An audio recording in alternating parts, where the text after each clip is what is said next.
नमस्कार। प्रभा साक्षी news network के खास कार्यक्रम शौर्य पथ में आप सभी का स्वागत है। आज के कार्यक्रम में हम बात करेंगे इजराइल हमास युद्ध की, रूस यूक्रेन युद्ध की, भारत रूस रक्षा संबंधों की और भारत चीन रिश्तों की। इन सब मुद्दों पर हमारे साथ बातचीत के लिए उपस्थित हैं ब्रिगेडियर श्री DS त्रिपाठी जी, सेवानिवृत्त। सर, कार्यक्रम में आपका बहुत बहुत स्वागत है। इजराइल ने दक्षिणी गाजा में हमले बढ़ा दिए हैं। इस बीच कतर, इजराइल और हमास के बीच मध्यस्थता का जो एक प्रस्ताव चल रहा था उससे अलग हो गया है। क्या अब यह युद्ध थमने के आसार पूरी तरह खत्म हो चुके हैं?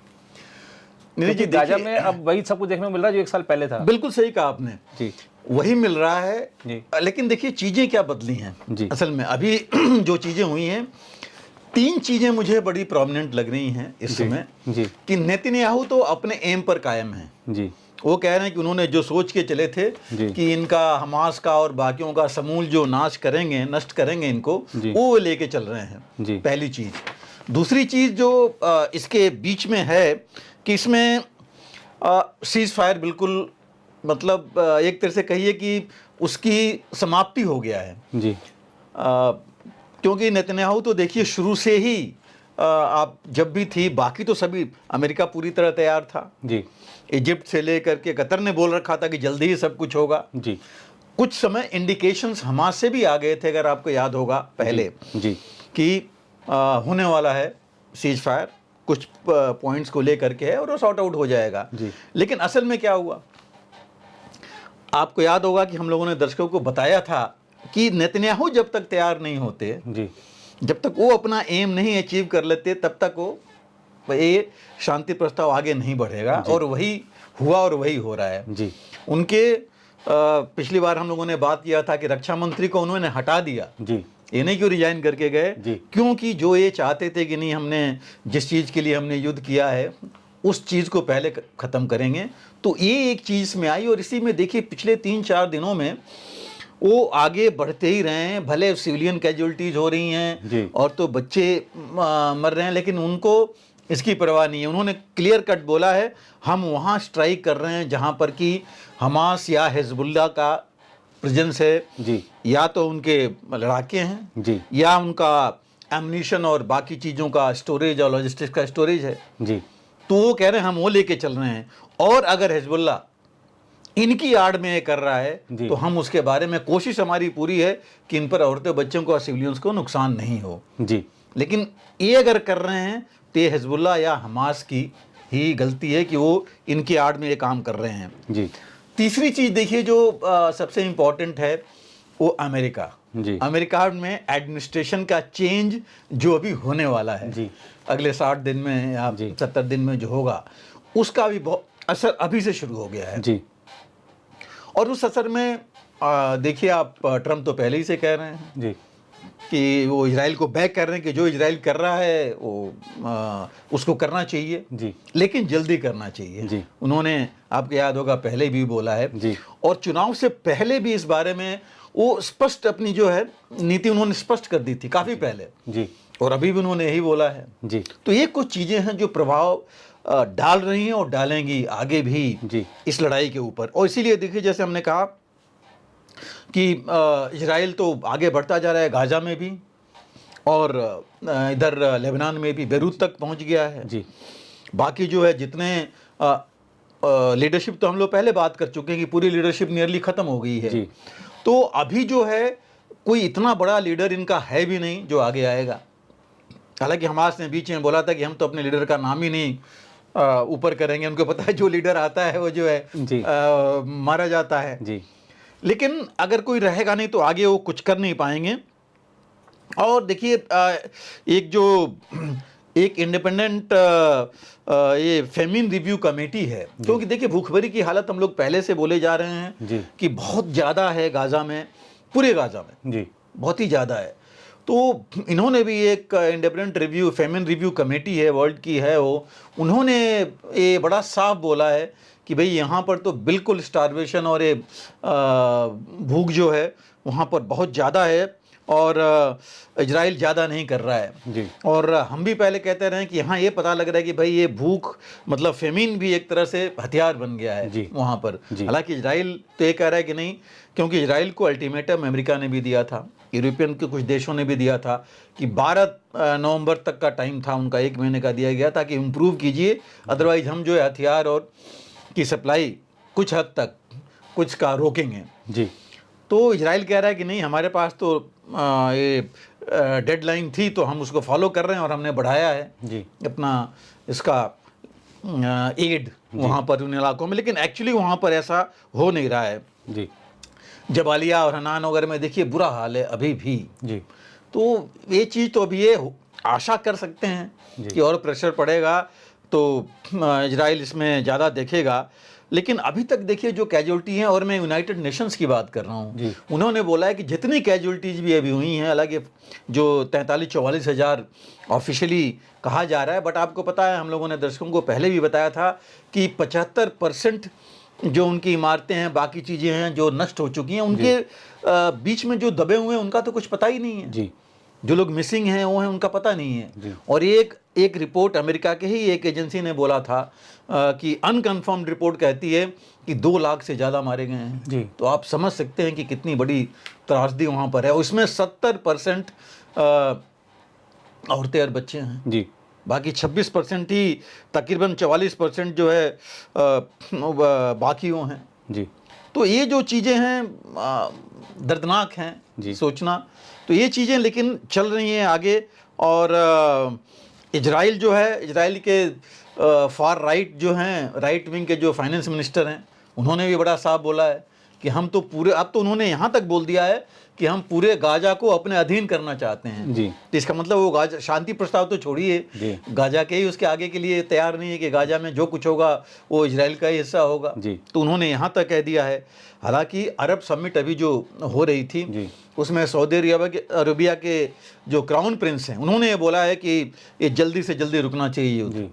लेकिन विडम्बना ये कि कोई सुन नहीं रहा है उनकी, अरब की। तो इनकी खुद के इलाके में लड़ाई हो रही है और इनकी ये कुछ नहीं कर पा रहे हैं अपने इलाके में भी, ना मध्यस्थता कर पा रहे हैं, ना और कुछ और कर पा रहे हैं जी।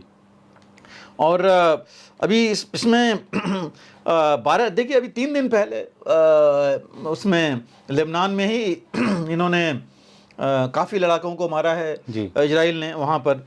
और सदर्न बेरूत में काफ़ी ज़्यादा इन्होंने तादाद में अपने फाइटर्स और मिसाइल से वहाँ हमला किया है जी। और कहा जा रहा है 30 से ऊपर लोग मारे गए हैं।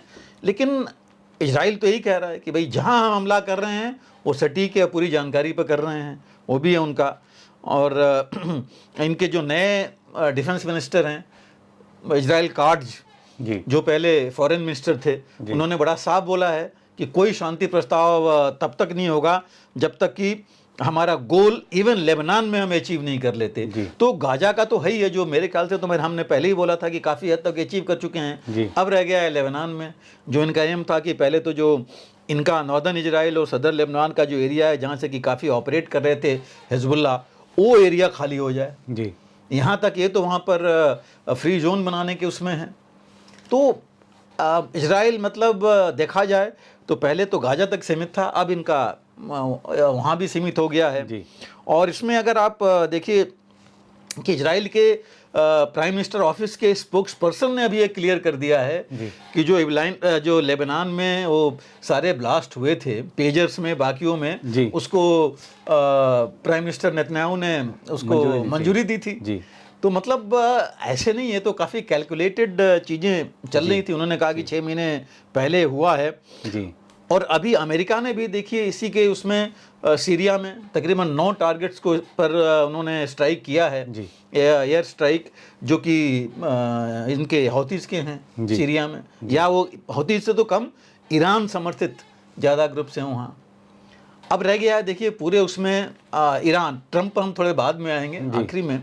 तीसरी जो चीज़ रह गई है ईरान जी। अब ईरान भी बहुत क्लियर हो गया है जी। कि पहले अगर वो सोच रहा था कि शायद थोड़ा बहुत उसको मदद मिले अमेरिका से, और उसने कोशिश भी की थी। हमने आपको याद होगा पहले बताया भी था दर्शकों को कि कोशिश किया था उसने कि थ्रू मीडिएटर्स ईरान से, डायरेक्ट तो कम्युनिकेशन है नहीं उसका, तो बेसिकली कतर या इजिप्ट या के थ्रू जो है बात करता है अमेरिका से, तो वहाँ से भी बात करने की कोशिश की थी ईरान ने कि डैमेज कम हो, इजराइल कम करे, और इजराइल ने वही किया, कम किया। लेकिन अब लग रहा है कि ईरान को भी पता है, क्योंकि ट्रंप ने ही सारा कुछ इजराइल के लिए किया था। आप देखिए जेरूसलम को उन्होंने मान्यता दी कैपिटल की इजराइल जी। की, और अपनी एम्बेसी भी वहाँ शिफ्ट की थी। जी दूसरा, ईरान को उन्होंने ही सैंक्शंस लगाए थे, और जो ट्रीटी थी, संधि थी इनकी, न्यूक्लियर जो संधि थी उसको उन्होंने खारिज कर दिया था, जी तोड़ दिया था उन्होंने। और अभी जो दो चीज़ें हुई थी, जो दो अटेम्प्ट हुए थे इनके लाइफ पर ट्रंप के इलेक्शन से के जी, दौरान, जो जी। इलेक्शन से पहले, कहा जा रहा है कि ईरान समर्थित ग्रुप थे। जी तो ये सब चीज़ें जो हैं देख करके ईरान को लग रहा है कि ट्रंप तो बिल्कुल ही जी नहीं इनको कुछ देने की सोचेंगे। जी और डेफिनेटली अब अगर देखिए, अब उधर रशिया जो है, रूस भी ट्रंप की तरफ देख रहा है जी कि वहाँ के लिए भी जो शांति प्रस्ताव आए उसके तरफ हक में जाएगा, वो भी बात शुरू हो गई जी।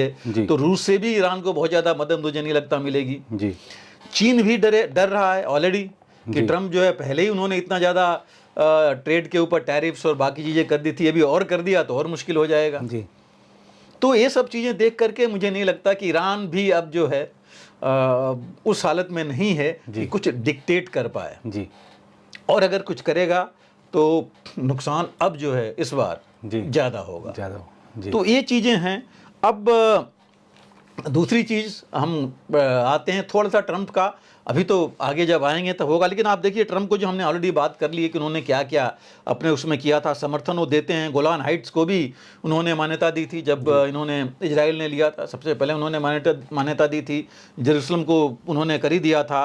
और अमेरिकन इंटेलिजेंस उन्होंने मिडिल ईस्ट में सबसे ज़्यादा बढ़ाया था जी अपना, इसीलिए कि अपना वर्चस्व वहाँ उनको बना रहे। और उन्होंने एक चीज़ जरूर की थी, देखिए अभी भी उनका अमेरिका फर्स्ट जो पॉलिसी यही है कि अमेरिका का दबदबा तो बना रहे, लेकिन लड़ाई वो नहीं चाहते हैं। क्योंकि देखिए सही बात है, वो जो 4 साल जब तक रहे, एक भी लड़ाई उनकी जो प्रेसिडेंसी थी, प्रेसिडेंट रहे तब तक नहीं हुई। लेकिन ये नेगोशिएशंस में बिलीव करते हैं जरूर। नेगोशिएट करो, टेबल पर बैठिए, और नेगोशिएशंस में भी चाहे वो लेबनान हो चाहे हमास हो उसके साथ, लेकिन नेगोशिएशन में ऊपर जी खुद रहना चाहेंगे। जी तो वो इनका है, लेकिन नेगोशिएशन ज़्यादा चाहेंगे बजाय लड़ाई की। तो हो सकता है कि वो प्रेशर जरूर डालें कि भाई अभी ये लड़ाई, अपना एम अचीव करो जल्दी से जल्दी, और लड़ाई का खात्मा बाकी आप बैठ करके वो कीजिए। और सपोर्ट जरूर करेंगे इजराइल को, इवन ईरान के खिलाफ, जैसे मैंने कहा। जी तो वो तो उसमें कमी नहीं होने देंगे। तो ये सब चीज़ें देख करके, जैसे वेपन्स हैं, हथियार देंगे वो इजराइल को। पिछले साल भी काफ़ी हथियार, मैक्सिमम हथियार तो दिए ही हैं उन्होंने इनको। और इजराइल के जो मिलिट्री ऑपरेशंस हैं टोटल, क्योंकि अमेरिका ने भी वहाँ देखिए उनकी NSAs, और 11 बार तो इनके 12 महीनों में 11 बार तो सेक्रेटरी ऑफ स्टेट गए थे वहाँ जी। उसके बाद डायरेक्टर CIAs इतनी बार आते जाते रहे हैं। मिलिट्री टीम इनकी गई थी वहाँ पर, ऑलरेडी है इंटेलिजेंस टीम और बाकी अमेरिका की। प्लस इन्होंने जितने इनके मिडिल ईस्ट में जितने भी इनके मिलिट्री बेसेज हैं, उन सबको उन्होंने और ज़्यादा मजबूत किया। तो उसमें काफ़ी पैसे लगे हैं और काफ़ी खर्च इस लड़ाई पर इन्होंने किया है। एक्चुअली ये जो है ब्राउन यूनिवर्सिटी है US में, उसका कॉस्ट ऑफ वॉर प्रोजेक्ट ने ये बोला है, उनकी रिपोर्ट है कि मैक्सिमम खर्च, इतना खर्च कभी नहीं हुआ जितना इजराइल के ऊपर, मतलब इस लड़ाई के ऊपर खर्च हुआ है। तो ये जो है ये करेंगे। और जैसे मैंने कहा, ट्रंप हमेशा अमेरिकन इंटरेस्ट को लेके चलेंगे, और इजराइल में इन्वेस्ट करना इसके अमेरिकन इंटरेस्ट को वहाँ प्रोटेक्ट करता है जी। तो ये जरूर ये लेके चलेंगे। और जैसे वही उन्होंने कैंप डेविड भी एग्रीमेंट कराया था सऊदी अरेबिया या यूनाइटेड अरब एमिरेट्स को लेके इजराइल के साथ, तो हो सकता है उस मामले में वो आगे बढ़ें इस चीज़ में जी। जहाँ तक हमने कतर की बात की, देखिए कतर, आपको याद होगा, हर एक टेररिस्ट ग्रुप के लिए वहीं पर मीटिंग होती हैं जी। आप चाहे अलकायदा ले लीजिए, ISIS ले लीजिए, और तो और तालिबान की सारी जो मीटिंग्स हुई जी, वो अमेरिका ने कतर में ही की, दोहा में, सारी दोहा में ही होती रही जी। तो हर एक टेररिस्ट ग्रुप की मीटिंग दोहा में ही क्यों होती है, बड़ी सोचने की बात है जी। क्योंकि ये इसका मतलब वो आश्रय प्रश्रय वहीं लेते हैं जी। और वही हाल हमास का है, वही हिजबुल्लाह का है। तो ये मतलब काफ़ी दिनों से है जी और ये चीज़ कतर भी समझ रहा था। और अमेरिका ने तो पहले बोला था, आप अगर 2004 और 2014 के बीच में जाए तो उन्होंने बड़ा साफ बोला था कि सेफ हेवन बन गया है ये, जी खासकर फाइनेंसिंग और फंडिंग के लिए, टेरर ग्रुप्स के लिए। जी तो ये चीज़ अमेरिका ने पहले ही बोल दी थी कतर के लिए। और कतर जो है ये इन्होंने कतर के जो अमीर हैं वो पहले थे, जब गाज़ा में गवर्नमेंट बनी थी 2012 में हमास की, तो पहले थे हेड ऑफ स्टेट वहाँ विजिट करने के लिए। जी तो आप उसी से समझ सकते हैं कि जो कहते हैं कि कितना हैराना इन लोगों का जी। था वहाँ। तो अब लेकिन 2019 में, उससे पहले तो अमेरिका भी अगेंस्ट था इनके, जी क्योंकि ये कि सारे जितनी फंडिंग हो रही है सब वहाँ से आ रही है। कतर को तो पैसे मिल रहे थे, जितने टेरर ग्रुप से वहाँ आकर के अपने पैसे वहीं से लेन देन करते थे। 2019 में ज़रूर इन्होंने एक एंटी टेरर फंडिंग कानून बनाया था, जिससे खासकर फाइनेंसिंग के लिए कानून बनाया। और उसके बाद जो है थोड़े से अमेरिका ने उनके साथ आना शुरू किया। तो इस वजह से जो है इनका चलता रहा है। और आप देखिए बीच में अगर हमास के शुरुआत करें, अगर, क्योंकि हमास का तो हेडक्वार्टर था कतर में और इनके मैक्सिमम इस्माइल हानिया वगैरह तो रहते ही वहीं थे, वो तो वहाँ था ही नहीं कभी गाजा में। जी तो इनकी बात चलती रही थी और देखिए बात तो चलती रही थी और बीच में रुकी भी थी। और एक समय ऐसा आया था कि जैसे वो लग रहा था कि डेडलॉक हो जाएगा, कि ना हमास मानेगा ना इजराइल मानेगा। तो इन्होंने उस समय हमास को बोल भी दिया था बाहर जाने के लिए जी और चले भी गए थे वो टर्की में। लेकिन फिर अमेरिका ने कहा कि नहीं ठीक है, दोबारा हम बातचीत करेंगे। तो दोबारा बुलाए गए। ये मेरे ख्याल से अप्रैल की बात है इस साल की। लेकिन फिर उसके बाद दोबारा उनको बुलाया गया बातचीत के लिए और बातचीत चल रही थी।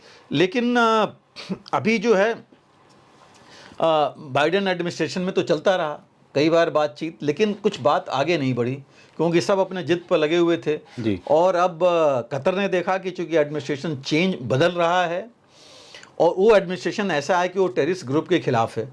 आपने देखा कि सारे स्टेटमेंट जो दिए हैं ट्रंप ने, वो बिल्कुल एंटी टेरर ग्रुप हैं। जी तो वो चीज़ यहाँ नहीं चलेगी।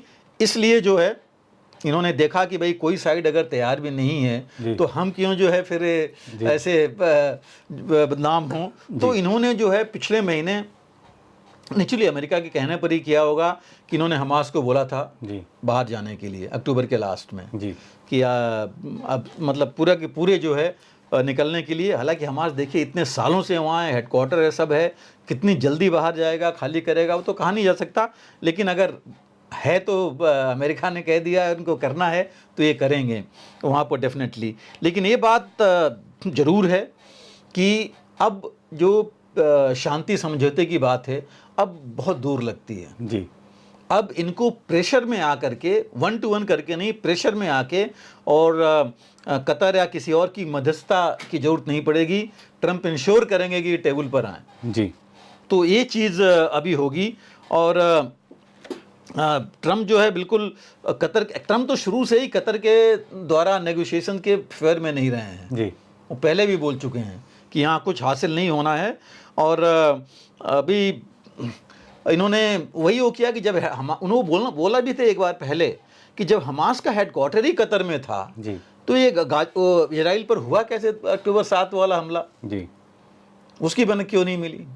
तो ये चीज़ें थी जो कि इनके खिलाफ जा रही थी।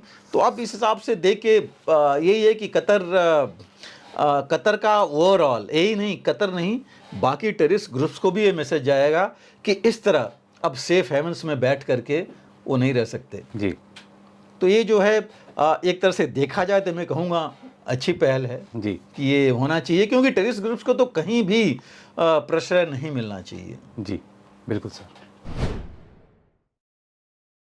रूस और यूक्रेन रह रहकर एक दूसरे पर हमले बढ़ा रहे हैं। इस बीच रूस और उत्तर कोरिया ने रक्षा संबंधी संधि का नवीनीकरण भी कर लिया है। अब यह युद्ध जल्द ही अपने 1000 दिन भी पूरे कर लेगा। आपको आगे का परिदृश्य क्या लग रहा है? और ऐसा लग रहा है कि अब शायद जो युद्ध शुरू हो रहे हैं वो ये सोच के शुरू हो रहे हैं कि अब इसको ख़त्म ही नहीं करना है। नहीं, बिल्कुल। देखिए आपने जो ये कहा, आपको याद होगा, दर्शकों को हमने तो शुरू में ही बोला था कि बहुत लंबा चलेगा जी। और हमने यह भी कहा था कि रूस 2025 तक आराम से जो है इस युद्ध को ले जा सकता है जी। और आगे जा सकता है। और देखिए उसी हिसाब में बढ़ रहा है। और पिछले हम 7 महीने 6 महीने से कहते आ रहे हैं कि देखिए रूस बढ़त पर तो है, जी। इसमें कोई दो राय नहीं है। हालांकि बीच में कुछ रूस की कमजोरी को आइडेंटिफाई किया नाटो ने, जहां की यूक्रेन ने आक्रमण किया, चाहे वो जैसे कर्स्क वाला इलाका था, वहाँ पर कुछ उन्होंने ड्रोन्स और बाकी चीज़ों से हमला किया।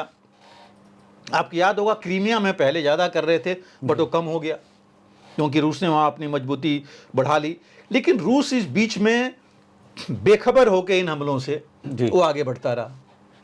आप चाहे डोनेस्क देखिए, खार्किव देख लीजिए, डोनेस्क के कंप्लीट रीजन में जेप्रोजिया में देखिए, वहाँ भी वो आगे बढ़ रहा है।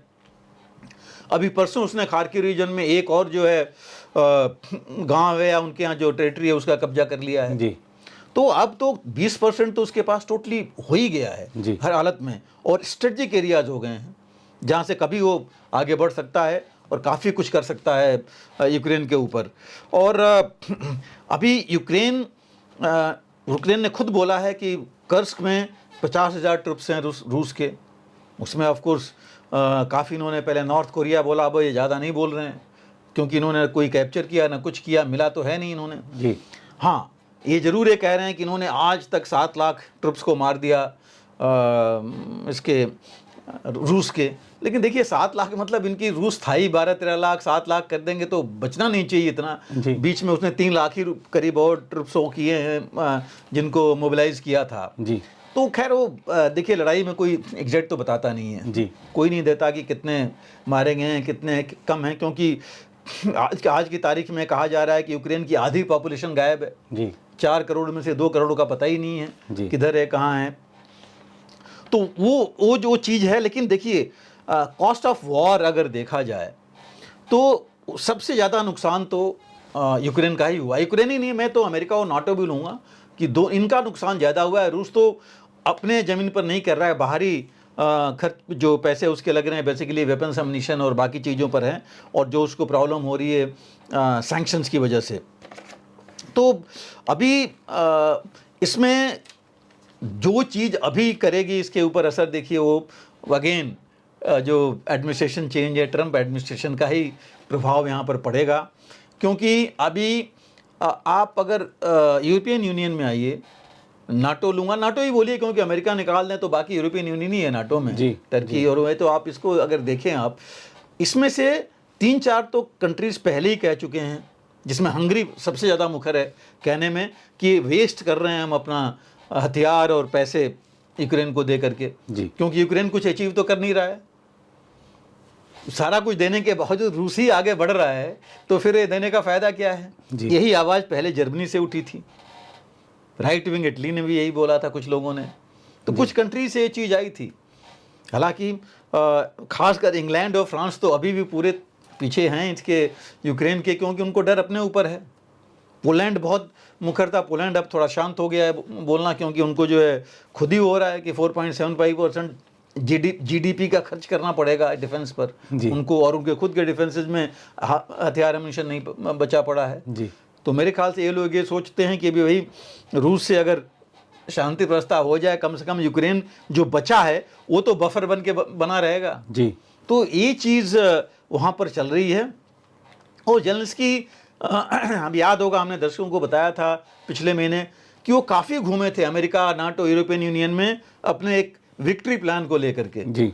जो उन्होंने कहा था कि विक्ट्री प्लान है रूस के ऊपर जी, जो अचीव करेंगे। अब देखिए वो कहीं प्लान की बात ही नहीं होती है जी। तो ये कुछ चीज़ें हैं जो कि मुश्किल पड़ेगा। और देखिए जहाँ तक ट्रंप का सवाल है, उन्होंने तो साफ बोल रखा है कि बातचीत होनी चाहिए जी, क्लियर है काफ़ी। और हंगरी के जो प्राइम मिनिस्टर हैं, जो कि अभी यूरोपियन यूनियन के प्रेसिडेंट भी हैं, उन्होंने भी यही बोला है, वो बड़े खुश थे ट्रंप के आने से। तो ये पीस प्लान ही है जो इनको बचा सकता है, यूरोप को भी, और यूक्रेन जो बचा खुचा यूक्रेन है उसको भी वही बचा सकता है। और जो हम लोगों ने एक बार पहले भी बात किया था, और कि ट्रंप के इलेक्शन से काफ़ी पहले मई जून में उनकी एक टीम थी जो सिक्योरिटी टीम थी उन्होंने जो प्लान बनाया था, और वो प्लान धीरे धीरे बाहर आ रहा है, जिसमें कहा जा रहा है कि जो अभी की लाइन है जहाँ तक रूस है उसको फ्रीज कर दिया जाए। जी। मतलब एक तरह से कहें हम भारत की लैंग्वेज में तो लाइन ऑफ एक्चुअल कंट्रोल हो जाएगी, LAC एक तरह से बन जाएगी जहाँ तक अभी रूस है, और एक बफर जोन क्रिएट करने के लिए तकरीबन 1300 किलोमीटर का। और ये बफर जोन यूक्रेन और रूस नहीं बल्कि यूरोप के जो सैनिक हैं वो मेंटेन करेंगे। जी। और उन्होंने ये भी कह दिया है कि अमेरिका का कोई जो है वो अपना सैनिक वहाँ नहीं जाएगा, जी। कि हम उसमें नहीं पड़ेंगे, ये लोग करें। मतलब कॉस्ट जो है, खर्च इनके ऊपर आएगा, यूरोप करे, हम क्यों करें यूरोप के खर्च के लिए। अंडरलाइंग एक उन्होंने जो चीज़ कही जा रही वो भी है। हाँ, उन्होंने ये ज़रूर कहा है कि हथियार और अम्यूनिशन ज़रूर देंगे यूक्रेन को, इसके लिए कि रसा दोबारा रूस उनके ऊपर हमला करने की हिम्मत ना कर पाए उसके साथ। लेकिन नेचुरली फिर यूक्रेन को उसका देना पड़ेगा पैसा जी। ऑलरेडी। और ट्रम्प ने तो जेलेंस्की से बात भी कर ली है, जो अभी आ रहा था न्यूज़ में जो आ रहा है। हालांकि ये भी कहा जा रहा है कि पुतिन से भी बात हुई है, रूस तो नकार रहा है जी। अभी फ़िलहाल, लेकिन अगर उन्होंने जेलेंस्की से की होगी तो उनसे भी उन्होंने किया होगा ज़रूर। लेकिन आप देखिए पुतिन ने कांग्रेचुलेट ज़रूर किया है मीडिया में उनको, जी। और उसी में उनसे पूछा गया कि क्या आप ट्रम्प एडमिनिस्ट्रेशन के लिए से बातचीत के लिए तैयार हैं। उन्होंने कहा रेडी, तैयार हैं, जी। जो ये पहले नहीं ऐसे कहते थे। जी। तो इसका मतलब ज़रूर कोई बैक चैनल डिप्लोमेसी में, बैक चैनल में बात तो चली ही होगी। और यहाँ तक रूस तो यहाँ तक बोला है कि जो हमारे संबंध खराब हो गए थे अमेरिका से पिछले एडमिनिस्ट्रेशन में, उनको हम जो है सही तौर पर लाने के लिए, उनको इम्प्रूव करने के लिए तैयार हैं। तो वहाँ पर अगर ये पहुँच जा रहे हैं तो देखिए, और एक चीज़ और सोचने की वाली बात है कि देखिए अगर हम नाटो की बात नहीं करें, यूरोप और अमेरिका की बात करें इस लड़ाई में, तो अभी अमेरिका ने तो ऑलरेडी $175 बिलियन रिकॉर्डेड है जो उन्होंने इसके लिए अप्रूव किया था यूक्रेन के लिए। उसमें से मेरे ख्याल से सारा आया $171 बिलियन तकरीबन ऑलरेडी खर्च हो गया है। और इसके जो खिलाफ जो यूरोपियन यूनियन है उन्होंने $131 बिलियन किया है। अब आप समझिए पूरे 32 देश जो यूरोपियन यूनियन के हैं वो मिल करके 131 बिलियन देते हैं, और इधर 175 बिलियन। तो नेचुरली ट्रम्प तो सवाल ही नहीं उठता कि इस चीज़ पर कभी आगे बढ़ेंगे और मानेंगे। तो और यहाँ भी कहा जा रहा है हर जगह से, अमेरिका में भी और यूरोप में भी, कि यूक्रेन को शांति मांगना चाहिए, ज़मीन नहीं मांगनी चाहिए वापस। जी। कि Ukraine should talk of peace, ask for peace. जी।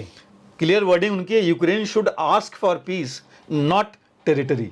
जी। तो ये भी बात चलनी शुरू हो गई है। तो नेचुरली इसका असर तो पड़ना ही पड़ना है। और अभी देखिए नॉर्थ कोरिया की आपने बात की, नॉर्थ कोरिया से कॉम्प्रिहेंसिव सिक्योरिटी ट्रीटी हुई है रूस की, और इसमें हुई है जिसमें कि weapon, ammunition, man power, troops सब शामिल हैं। कि एक के ऊपर अटैक होता है तो दूसरा हर संभव मदद करेगा, और हर संभव मदद में हर एक शामिल है।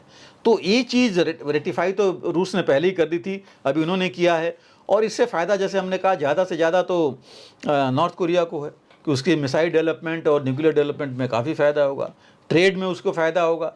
जितने सैंक्शंस की वजह से प्रॉब्लम हो रही थी, जिसकी वजह से वो टोटली अभी चीन पर डिपेंडेंट था, अब अमेरिका से, इससे रूस से उसको फ़ायदा हो जाएगा। और उसके साथ साथ रूस के जो मित्र देश हैं उनके साथ भी उसको फ़ायदा होगा। जी। तो ये मदद उसको मिलेगी वहाँ पर। तो अगर मैं आपको देखूँ, मैं ओवरऑल सिचुएशन में अगर हम जाएं यूक्रेन की, तो है क्या, यूक्रेन टेरिटरी के मामले में 20% खो चुका है। रूस निल है, रूस के पास से तो कुछ नहीं खोया, कर्स्क तो वो ले ही लेगा, वो उसमें कोई प्रॉब्लम नहीं है। और जो इकोनॉमिक लॉस है मैक्सिमम तो यूक्रेन का है, 75% तो बाहर वाले कह रहे हैं कि इंफ्रास्ट्रक्चर टोटली गया है, तो लॉस उसका है। रूस में तो कुछ लॉस नहीं हुआ है, ना टेरिटरी का, ना उसका इंफ्रास्ट्रक्चर का। उसी तरह अगर आप देखें पॉपुलेशन का, तो जैसे हम कह रहे हैं 40 से 50% पॉपुलेशन का तो पता ही नहीं है यूक्रेन का। जी। रूस में ऐसी कोई प्रॉब्लम नहीं है कि उनके पॉपुलेशन का है। सिक्योरिटी आप देखिए, रूस अभी भी सिक्योर है। जी। उसको कोई थ्रेट नहीं है, बल्कि थ्रेट कर रहा है जी यूक्रेन। तो पूरी सिक्योरिटी उसकी अब हम कहेंगे राम भरोसे ही रहेगी, जी क्योंकि इधर रूस है, उधर से भी कुछ नहीं मिलेगा अगर, तो कर क्या पाएगा। और अब कितना आर्म सम्यूनिशन आप दे दीजिए, इतना तो मिला, क्या कर पाया। जी तो एक चीज़ ये भी आती है। और अगर आप इन्वेस्टमेंट वगैरह की बात कीजिए तो देखिए यूक्रेन में भी नहीं हुआ, रूस में भी नहीं हुआ जी सैंक्शन की वजह से, बट रूस ने अपने इन्वेस्टमेंट जरूर अपने अंदर किया, चीन से लेकर के जो किए हैं वो किया। और जहाँ तक गवर्नमेंट का सवाल है, सरकार की, तो पुतिन तो मजबूत हुए हैं रूस में, जी यूक्रेन में डाउन है। तो ये 5-6 पैरामीटर ही अगर आप लीजिए आज की डेट में, तो किसी हालत में यूक्रेन ऊपर नहीं है कि टेबल पर ऐसे वो बात कर सके।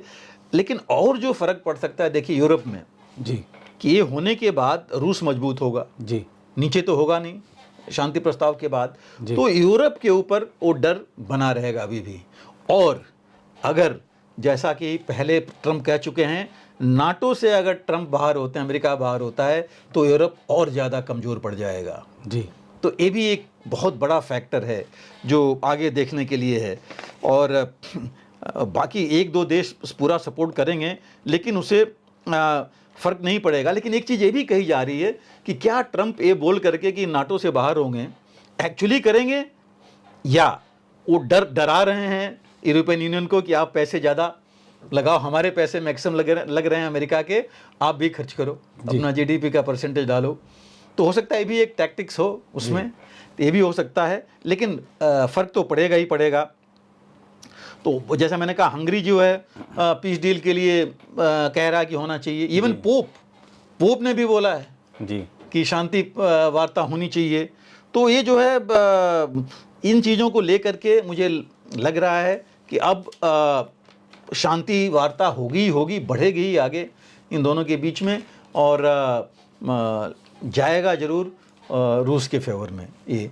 तो जितनी जल्दी जेलेंस्की अगर इस प्रस्ताव को लेकर के आगे बढ़ें, वो ज़्यादा उनके हित में भी होगा। और मैं कहूँगा नए जो एडमिनिस्ट्रेशन अमेरिका को देखते हुए, ट्रम्प को देखते हुए, उनके माहौल, उनके यूरोप के भी माहौल में होगा। हाँ, अगर 20 जनवरी से पहले हो जाता है तो हो सकता है जो बाइडेन कहें कि हमने कराया है, लेकिन तभी यही कहा जाएगा कि ट्रम्प की वजह से होगा, और वो जब आएंगे तो ज़रूर होगा। सर, ऐसी रिपोर्टें हैं कि रूस यूक्रेन युद्ध के चलते भारत को रूस से S-400 की आपूर्ति में 3 साल का विलंब होगा और परमाणु पनडुब्बी की आपूर्ति भी अनिश्चित काल के लिए टल गई है। इस पर आपका क्या कहना है? पहला सवाल तो ये है। दूसरा सवाल सर ये है कि हम यह भी जानना चाहते हैं कि रूस के उप प्रधानमंत्री भारत आए थे और दोनों देशों ने वायु रक्षा को मजबूत बनाने के लिए पेंसिल वेरिएंट समझौते पर हस्ताक्षर किए हैं। इससे भारत को क्या लाभ होगा? नीरज जी, देखिए पिछले कुछ सालों से, 2-4 साल नहीं, मैं अगर काफ़ी साल कह दूं तब भी ये अतिशयोक्ति नहीं होगी, कि सबसे जो वीकेस्ट डिफेंस है भारत का वो है एयर डिफेंस जी। कि एयर डिफेंस के मामले में हम काफ़ी पीछे अभी भी हैं। पहले तो काफ़ी पीछे थे, बाद में कुछ इम्प्रूवमेंट्स हुए हैं, लेकिन काफ़ी पीछे थे जी। और अभी जो लड़ाइयाँ हुई हैं, जो चल रही हैं, रादर हुई क्या चल रही हैं, उसमें आप देखिए कि कितना महत्वपूर्ण है एयर डिफेंस जी। हर एक चीज़ के लिए। ड्रोन्स का तो पहले किसी ने नहीं सोचा था इस तरह, अब सब करना पड़ रहा है। तो ये बहुत ज़रूरी था और ये बहुत सालों से ज़रूरत महसूस की जा रही थी जी। उसी की वजह से 2018 में जी। ये S-400 ट्रम्प जो सिस्टम है जी। रूस का, उसके डील हुई थी। तकरीबन $5.5 बिलियन की डील थी जी। और 3 सालों में ये 3 बैटरीज इनकी आनी थी S-400 की। जी। तो एक तो आ गई थी, जिसको आपको पता है कि हमने वेस्टर्न और ईस्टर्न बॉर्डर दोनों, मेनली चाइना को करते हुए डिप्लॉय जी। किया हुआ है इधर से कि दोनों जगह एक्शन कर सके।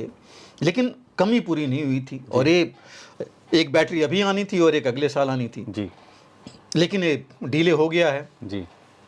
और ये आपको पता है डिले, एक आपने कहा बिल्कुल कि एक रूस यूक्रेन की लड़ाई का है जी।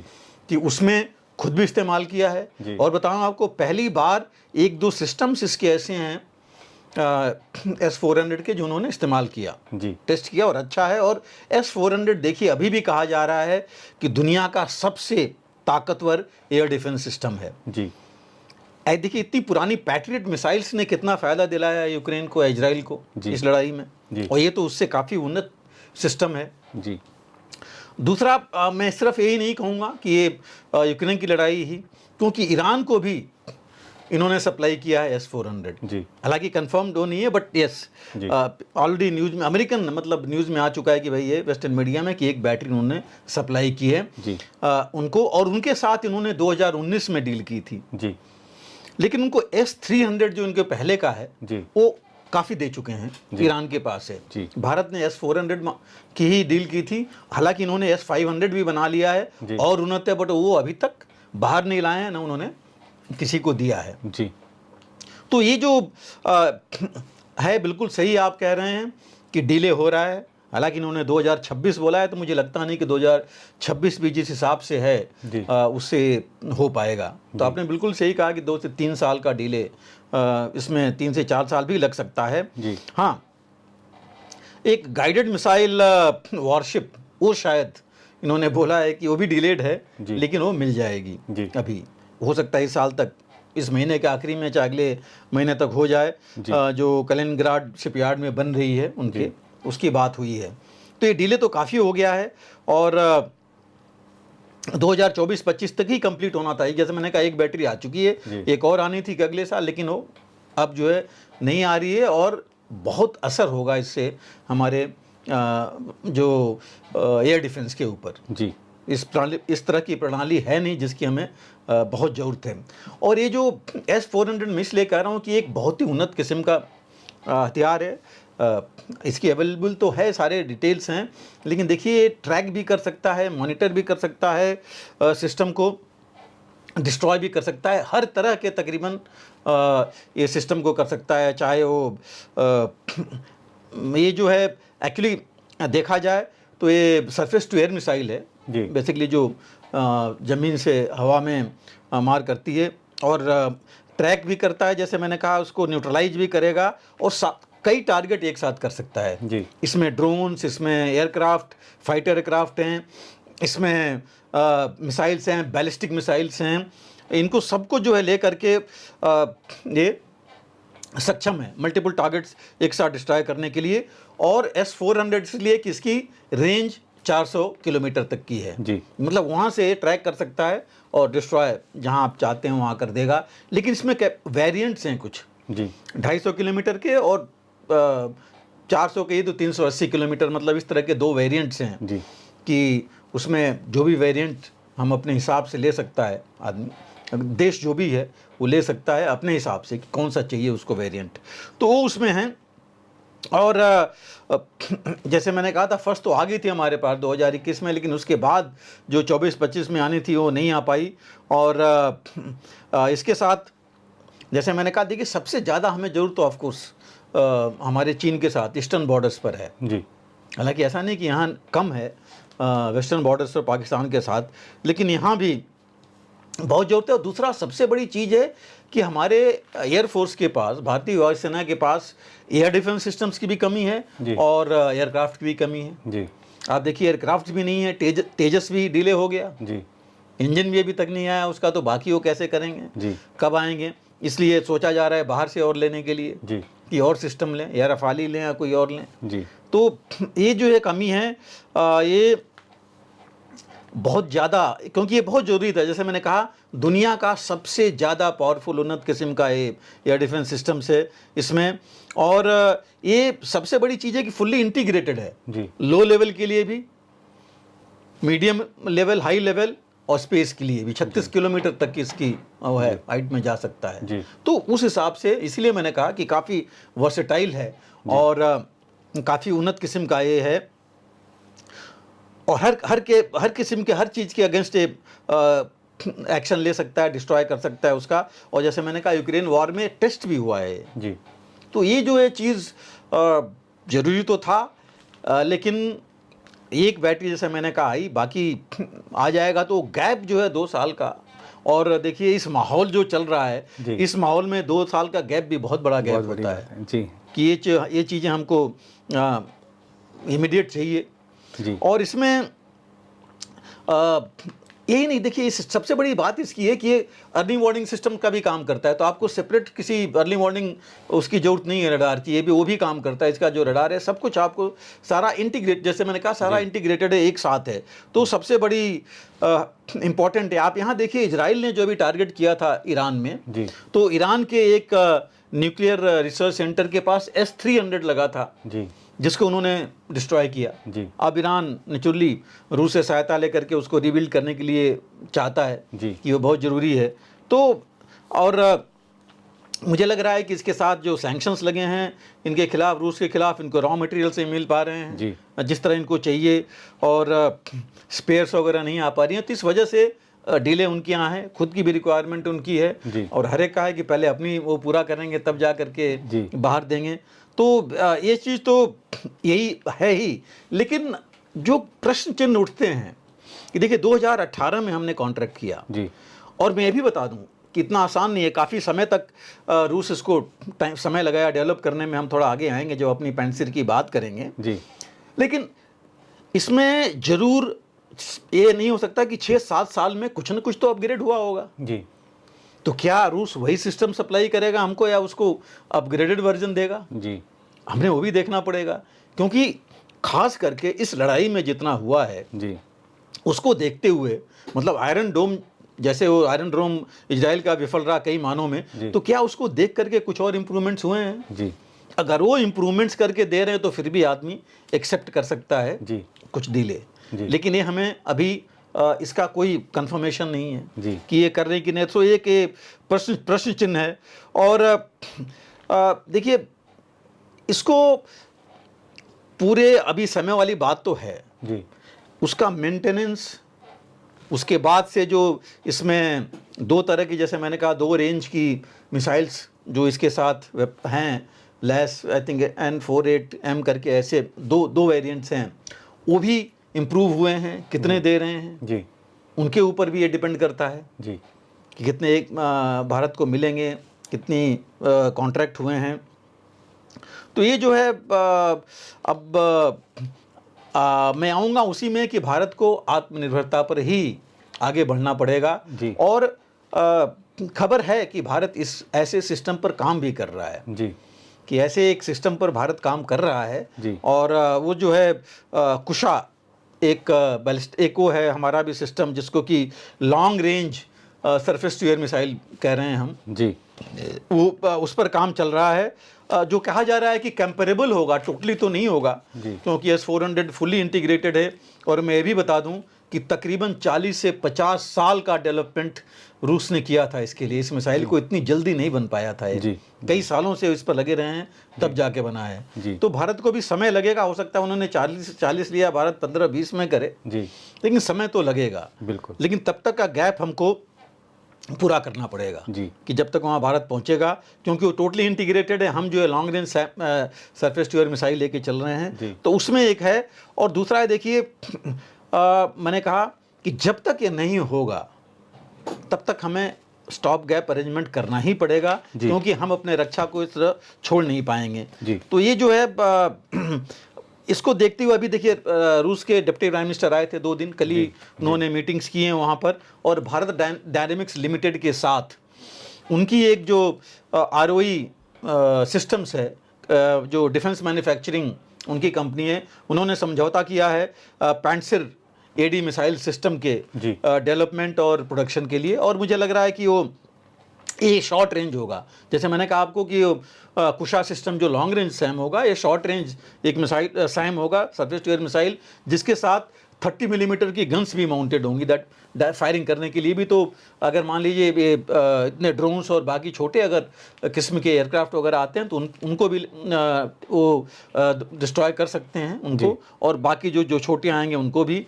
रडार भी इसमें होगा, और तकरीबन 36 किलोमीटर की दूरी से कर सकते हैं। जैसे मैंने कहा शॉर्ट रेंज है तो 36 किलोमीटर की दूरी, हाइट तकरीबन 15 किलोमीटर तक की हाइट के टारगेट्स को एंगेज करने में सक्षम होगा। तो इस तरह की चीज़ जो है इस बारे में बात हुई है, इनकी मैन्युफैक्चर के लिए, टेक्नोलॉजी डेवलपमेंट के लिए, जॉइंट डेवलपमेंट के लिए ये बात हुई है। और अगर ये हो रहा है तो एक बहुत अच्छी चीज़ होगी, मेजर चीज़ होगी कि एटलीस्ट शॉर्ट रेंज तो हम कवर कर लेंगे अपना जल्दी नियर फ्यूचर में। तो ये एक अच्छा सिस्टम होगा और एक अच्छी पहल है पेंटशीर अगर डेवलप जल्दी हो जाए। और जैसे मैंने कहा जो कुशा है वो थोड़ा लॉन्ग टाइम लेगा, उस बीच के लिए ये जरूरी है S-400। जी बिल्कुल सर। सर, एक रिपोर्ट के मुताबिक चीनी अधिकारियों ने भारतीय मीडिया से बात करते हुए कहा है कि बीजिंग चाहता है कि दिल्ली के साथ उसके संबंध 2020 से पहले जैसे सामान्य हो जाएं। आखिर चीन के मन में आ रहे इस बदलाव के असल कारण क्या है? नहीं जी, देखिए चीन की हालत हम सबको पता है जी कि अभी चीन अपने देश में उसकी इकॉनमी वो नहीं रह गई जो 2020 के पहले थी। जी उसको भी डिफेंस पर काफ़ी खर्चा करना ही पड़ा, जी कर भी रहा है, किया उसने काफ़ी किया है।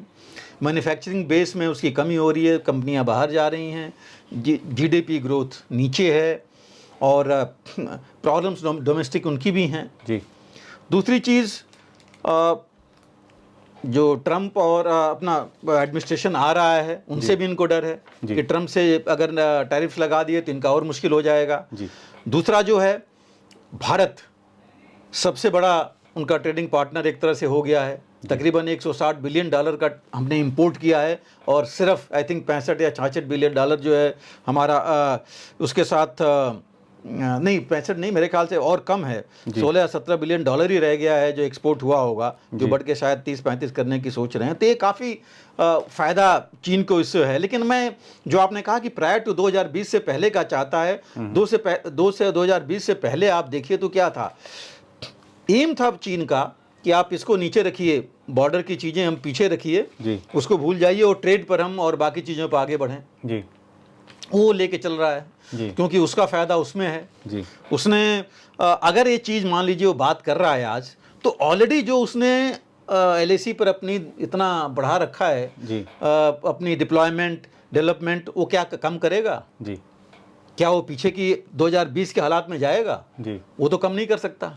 जी दूसरा, उसमें जो एक्स्ट्रा ट्रूप्स डिप्लॉय कर रखे हैं, जी मैं सिर्फ LAC की नहीं बात कर रहा हूँ, पीछे जो उन्होंने अपने इतने गैरिजन और मिलिट्री गैरिजन और बाकी चीज़ें बना रखी हैं, उसका क्या होगा? एयरफील्ड से लेकर के इतना उसने एयरक्राफ्ट और बाकी चीज़ें डिप्लॉय कर रखी हैं, उनका क्या होगा? जी और जो सबसे बड़ी चीज़ है, आपसी मिसट्रस्ट जो हो गया है, जी वो कैसे दूर होगा? जी विश्वास कैसे करेगा आदमी चीन के ऊपर? जी हमारा उनका प्रेसिडेंट आता है, शी जिनपिंग यहाँ आते हैं गुजरात में और साउथ में, मोदी वहाँ जाते हैं और उसके बाद ये चीज़ होती है। जी तो आप कैसे विश्वास करेंगे? सबसे बड़ी चीज़ तो वही है, ट्रेड डेफिसिट और बाकी चीज़ें चलिए आप वो कर सकते हैं, क्योंकि देखिए उनको भी लग रहा है कि भारत तो बहुत बड़ा मैन्युफैक्चरिंग बेस बन जाएगा, अभी नहीं तो बाद में बनेगा। जी डाइवर्सिफाई कर रहा है, आत्मनिर्भर हो रहा है। जी तो मुश्किल किसकी आएगी? उन्हीं की आएगी। तो ये चीज़ें भी ये सोच रहे हैं कि कैसे क्या करें। और जैसे मैंने कहा कि चाइना पूरा डोमिनेट करता है इंडिया के इंपोर्ट्स को। जी मेन चीज़ों में मशीनरी देख लीजिए, फार्मास्यूटिकल्स, रॉ मटेरियल्स देख लीजिए उसमें, तो उन चीज़ों में आप टेलीफोन्स ले लीजिए, IT इक्विपमेंट ले लीजिए, तो उसको कमी है। उसके इवन वो चाहेगा कि जो सॉफ्टवेयर्स उनके टिकटॉक और बाकी कंपनियां जो बंद हुई हैं, वो भी आई थिंक 70 से ज़्यादा कंपनियों को बंद किया गया था, उनको भी वो चाहेगा। तो ये जो है, और इंडिया से कोई मेजर चीन ने एक और बात है, देखिए लार्जेस्ट पार्टनर भले इंपोर्ट्स इंडिया में हो रही हैं, चीन ने शायद ही कोई इन्वेस्टमेंट भारत में किया है। जी पिछले आप अगर पूरे मैं कहूँगा 2000 से देख लीजिए, 24 सालों का आंकड़ा अगर आप देखेंगे तो मेरे ख्याल से करीब $2.5 बिलियन जी इससे ज़्यादा का इन्वेस्टमेंट चीन ने नहीं किया है भारत में। जी तो मुझे नहीं लगता कि बहुत ज़्यादा कुछ ये बढ़ जाएगा इनके साथ। लेकिन हाँ, जो पॉसिबिलिटीज़ हैं इमीडिएट इस बात के बाद, डायरेक्ट फ्लाइट्स जो नहीं हैं, जो बंद हो गई थी, वो हो सकता है, पीपल टू पीपल कांटेक्ट हो सकता है, और उसमें सबसे पहले मीडिया कांटेक्ट तो हो ही गया। जो आप बात कर रहे हैं कि कुछ उन्होंने रिपोर्टर से बात की, वो कौन थे? जो चीन नहीं, चाइनीज एम्बेसी ने उनको लेकर के वो गए हैं चीन में, जहाँ पर कि वहाँ पर उनकी ब्रीफिंग हुई है, उनसे बातचीत हो कर सकते हैं वो। और देखिए बॉर्डर इशू हो सकता है चीन के पब्लिक में उनका कोर इशू नहीं हो, बट भारत और भारत के पब्लिक के लिए, लोगों के लिए ये बॉर्डर इशू कोर इशू है जी। तो उस पर उनको ध्यान देना ही पड़ेगा। हम भी ये नहीं छोड़ सकते, क्योंकि देखिए हमारे प्रधानमंत्री मोदी ने क्या बोला था शी जिनपिंग के मीटिंग में कि म्यूचुअल ट्रस्ट, म्यूचुअल रिस्पेक्ट और म्यूचुअल सेंसिटिविटी होनी चाहिए एक दूसरे के प्रति जी। तो जब तक वो चीज़ नहीं आएगी तब तक मुझे नहीं लगता। और मैं ये भी कहूँगा कि ट्रम्प तो एक फैक्टर हैं ही जी, लेकिन मैं एक और अंडरलाइंग फैक्टर लाना चाहता हूँ कि क्या यह भी है कि चीन ने कोई ऐसा इंडिकेशन दिया है जी, प्राइम मिनिस्टर मोदी को जी, कि वो भारत की यूनाइटेड नेशन जो सिक्योरिटी काउंसिल है, जी, सिक्योरिटी काउंसिल में जिसको देश, दुनिया के बाकी सभी देशों ने और बाकी सभी परमानेंट पावर्स ने सपोर्ट कर दिया है, रूस से लेके सभी ने, चीन ने नहीं किया था। क्या चीन ने इंडिकेशन दिया है जी, कि वो भारत को सपोर्ट करेगा जी, उसमें? तो अगर वो है तो फिर मेरे हिसाब से तो भारत अगर संबंध सुधारने की पहल स्वीकार करता है तो एक अच्छी बात होगी, अच्छी नहीं मैं कहूँगा बहुत महत्वपूर्ण बात होगी भारत के फ्यूचर के लिए जी। और जो जितने ग्लोबल साउथ हैं इनके फ्यूचर के लिए, अगर इस चीज़ पर जी, अगर ये बात आगे बढ़ती है तो। जी, बिल्कुल सर।